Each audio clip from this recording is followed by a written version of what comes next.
नमस्कार, बहुत स्वागत है आप सभी का। मैं आपके साथ अस्मिता दुबे। शुरुआत करेंगे एनडीटीवी ग्राउंड रिपोर्ट की।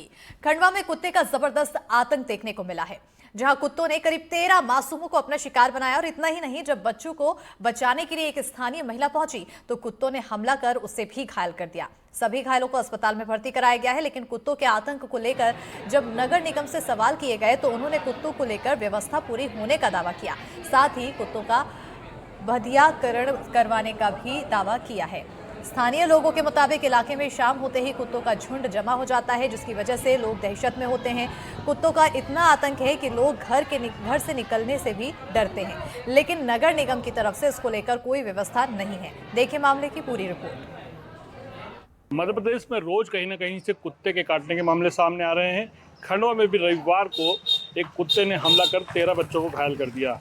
हम उसी जगह पे खड़े हैं और यहाँ पड़ताल करने की कोशिश कर रहे हैं कि आखिर ये घटना क्यों घटी। और नगर निगम जो दावा करती है कि वो कुत्तों का बधियाकरण कर उन्हें जंगल में छोड़ रही है, तो ये दावा कितना सही है। इस घर में यहाँ पर एक बच्चा खेल रहा था। शाम के समय एक पागल कुत्ते ने, जैसा कि यहाँ लोग बता रहे हैं कि एक पागल कुत्ते ने उनके बच्चों को काटा है। यहाँ पे हमारे साथ कुछ पेरेंट्स भी हैं, उनसे भी बात करने की कोशिश करेंगे कि क्या हुआ था कल। सर बच्चा यहाँ पे खाना खाया और बाहर निकला, बाहर निकल के बस खड़ा होने के बाद बस पीछे पलटा। इतने में तो पीछे से कुत्ते ने हमला कर दिया और बहुत बुरे तरीके से उसको काटा है। क्योंकि बच्चे तो सुरक्षित है ही नहीं यहाँ पे, क्योंकि मोहल्ले में है ना, बच्चे मोहल्ले में नहीं खेलेंगे तो क्या खेलेंगे। अब कभी आपने शिकायत करी है? बहुत जगह शिकायत करी, नगर निगम कोई इस पर ध्यान ही नहीं देती है, ना कुछ इस पर एक्शन लेती है। सर आप है ना उस पर कुछ एक्शन लीजिए और आप आगे कार्रवाई कीजिए। और बहुत जानवर भी बच्चों के पीछे बहुत लपकते हैं, वो भी छोड़ के चले जाते हैं मेहतर लोग। और कोई वो भी कभी अपन उनको बोलो तो उल्टा वो डांटते हैं कि हम हमारे जानवरों को छोड़ेंगे नहीं तो कहाँ छोड़ेंगे। तो यहाँ छोड़ने की जगह यहाँ बच्चों पे ध्यान देते हैं। हम कब तक ध्यान देंगे? घर में काम करेंगे कि बच्चों पे ध्यान देंगे? कितने यहाँ पे कितने कुत्ते घूमते हैं? अरे कम से कम 25-30 कुत्ते एक साथ घूमते हैं सब। और सुबह सुबह तो इतने घूमते हैं कि अपन बाहर भी नहीं निकल सकते। नमाज पढ़ने के लिए बाहर निकलो कि पानी भरने के लिए बाहर निकलो तो निकल नहीं सकते, उनके डर के मारे कि काट नहीं ले। तो बिल्कुल यहाँ पे जिस तरह से स्थानीय रहवासी जो हैं वो बता रहे हैं कि यहाँ पर झुंड का झुंड जो है कुत्तों का यहाँ घूमता है और अचानक से हमलावर हो जाता है। हमारे साथ यहाँ कुछ और भी लोग हैं, स्थानीय लोग, हम उनसे भी बात करने की कोशिश करेंगे। ये बताइए, कल जो कुत्तों ने हमला किया था कि क्या था वो और कितने लोग उसमें घायल हुए थे? इसमें कम से कम 14 से 15 बच्चे घायल हुए इसके अंदर। इसमें एक छोटी 2.5 साल की बच्ची भी थी और एक 60 साल की बुजुर्ग महिला भी थी। ये कुत्तों का इतना आतंक मचा है इस क्षेत्र के अंदर, पूरा खंडवा शहर को आप ले लीजिए। खंडवा शहर के साथ ही हजरत खानसोली वार्ड क्रमांक 36 है, यहाँ पे कुत्तों का बहुत ज़्यादा आतंक मचा रहा है। नगर निगम से कई बार शिकायत कर चुके, निवेदन कर चुके, 181 पे कंप्लेंट भी कर चुके हैं। उसका हल ये निकलता है हमने उसका बधियाकरण कर दिया बोले, और बधियाकरण करने के बाद में वापस क्षेत्र के अंदर छोड़ देते वो। तो बधिया करने से ये नहीं है कि कुत्ता काटेगा नहीं, वो काटता उसके बाद मतलब और ज़्यादा मतलब उत्तेजित होता है वो काटने लपकता छोटे बच्चों को। तो यहाँ बहुत ज़्यादा त्रस्त हो गए यहाँ के लोग।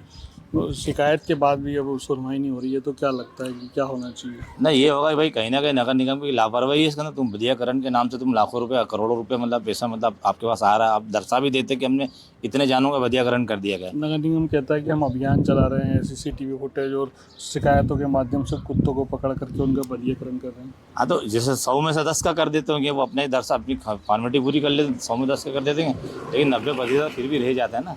आप देखिए, आप कभी बधियाकरण होने के बाद में कुत्ते काट देते, आपके सामने कल 14 बच्चों को काटा, मतलब बहुत बड़ी एक हृदय विदारक घटना थी। आप देखते छोटे छोटे बच्चे थे, हम गोद में हमने खुद लेके स्वयं लेके गए। कितना डर का माहौल है अभी, बहुत ज़्यादा डर है। लोग बच्चे सहमे अपने घरों से बाहर नहीं निकल रहे। अभी सब माँ बाप ने अपने घरों के अंदर रखा है, बाहर ये जंगली जानवर इनके कुत्तों का मतलब बहुत ज़्यादा डर बना हुआ है। क्या हो गया? आप यहाँ अस्पताल में आए हैं इतनी बड़ी संख्या में?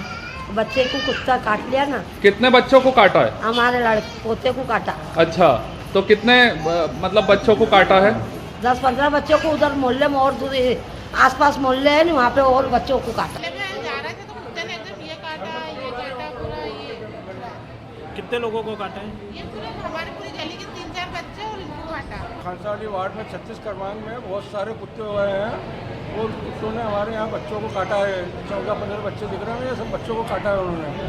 तो बच्चों को तो लेडीज़ को भी नहीं छोड़ा, बड़ी लेडीज़ को काटा उन्होंने। बच्चे की उड़ के बात है और एक बकरी को भी काटा उन्होंने। बकरी को भी खत्म कर दिया।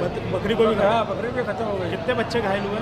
ये 14 बच्चे हैं यहाँ पर। ये सतत चलने वाली प्रक्रिया है।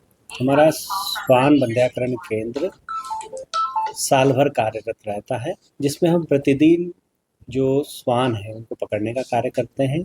हमारी टीम एक डेडिकेटेड टीम है, वो प्रतिदिन श्वानों को पकड़कर और उनको श्वान बंध्याकरण केंद्र में ले जाती है। वहाँ उनका गाइडलाइन के अनुरूप बंध्याकरण किया जाता है और बंध्याकरण के उपरांत जिस स्थान से पकड़ते हैं वहीं उनको छोड़ा जाता है। जो डॉग की समस्या हमारे शहर में आ रही है और हमने चिन्हित करके वो डॉग को भी उठवा लिया है और उसको ऑब्जर्वेशन करेंगे कि क्यों वो इतने हिंसक हो रहे हैं कि जो इंसानों पे अटैक कर रहे हैं। और जो हम कर सकते हैं, हमने ऊपर भी बात करी कि क्या संभावनाएं हैं, हम क्या कर सकते हैं, नगर निगम की पूरी टीम क्या कर सकती है, उसके लिए हम पूरे प्रयास करें। डॉग बाइट कैट बाइट हुआ है तो आपको विदिन 24 आवर्स प्रेफरेबली, वैसे तो आपको जैसे ही होता है वैसे ही आपको स्वास्थ्य केंद्र पर जाना है, लेकिन यदि आप किसी कारण से उस समय नहीं जा पाते हैं तो 24 घंटे के अंदर अंदर आपको ये ARV वैक्सीन ज़रूर ले लेना है, ताकि आपको वो आगे प्रोटेक्शन दे पाएगा। नहीं तो फिर वायरस का एक्सपोज़र एक बार यदि हो गया और आपने समय से उपचार नहीं लिया और रेबीज़ यदि हो जाता है तो रेबीज़ का एक बार होने के बाद फिर कोई उपचार उपलब्ध नहीं है।